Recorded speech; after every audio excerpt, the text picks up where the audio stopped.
I love reading things out loud, so I'm gonna, if it's well written, so I'm gonna give you a sample of The Farm by Clarence Cooper Jr. Um, I haven't read it since I was about a teenager or something, so excuse me if I make a mistake. We saw a nigger woman dead on the road. Let me tell you how it was, for it was a ghastly, bloody abstraction. It horrified my bottom gut, gave a taste to the mouth like a tangerines and beer, and while I sat there back-seated, cuff-haltered, the reality of death, the sudden exhibition of it, caused me to itch deeply in a shameful sexual way. In exactly this way we saw her, we three, two marshals and me. The sun had never shown its grimy winter face. The road as far as here was fast enough. But somewhere in Ohio we'd met an evil swath of useless white dust that danced in billions on the windshield and blinded all for 20 miles or more. Shit, it's cold. I want to be in Louis by tonight. The motor surged us ahead irritably. Warm up in a pan of pussy, and the other laughed. Then thought quietly of what he'd said. I was only half listening. I tried to cancel these government types of long ago in Toledo until I found out I didn't talk. I didn't even eat on the government expense reserved for the trips. It was as though I travelled in a dead state, because if I hadn't been dead and said the things I felt and needed to scream, crush, chew, slobber out, they would have shot me for mad, and they were too ignorant to fill out the forms. The quad quint seticates the government requires in such instances.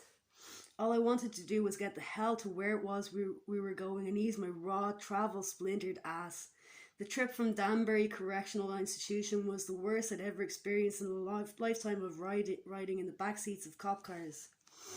The roads in this southern part of the country are like depraved, used-up old faggots. They swish and flick their bony asses around obscenely as though they'd really been good for anything except a sex crime the day they'd been born. Mockeries of everything I would naturally expect from them. That's why we didn't see it directly, being involved in the perversity we travelled on, and my mind had gone out from me blankly and hadn't announced its return until the wind seemed to be a part of the curtain before us. And it was as though we'd entered another dimension, and then I was all wary attention. The cars directly ahead of us, humpbacked with the greasy snow, were checkerboarded over the road. To my right, over the dead, rigid, man-high shoulders chalked unevenly in white, I saw smoke like something in a war movie rising in a thin black rapid piss stream towards the latrine of the sky.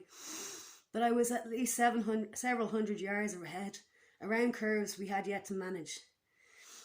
It must be an accident, I mumbled. Yeah. And you could feel the anticipation building, and I could feel my wrist straining against the steel. As we crept along with the other snow monsters, a lousy blood stink seemed to ooze out of us, and because we instinctively knew something had been killed and we lusted to be part of the grotesque exhibition of death, drink in it with all our senses and feel relieved for some basic reason none of us would ever admit to. But we came instead on anticlimaxes of what we expected to be it. Cars hugged against the shoulders inexplicably, with staring out white faces at me, a black eye, as we slowly cruised past. These unexplainables looked themselves like horrible accidents in their white-covered waiting, bumpered at 90-degree angles. So that when we got there suddenly, with the slickered state trooper, hands stuck in a Ku Klux grimness, standing right yonder in the middle of the road, suddenly shot up out of the asshole of it like a big, dirty, white, formless turd, we almost missed what it cost of this. Sample.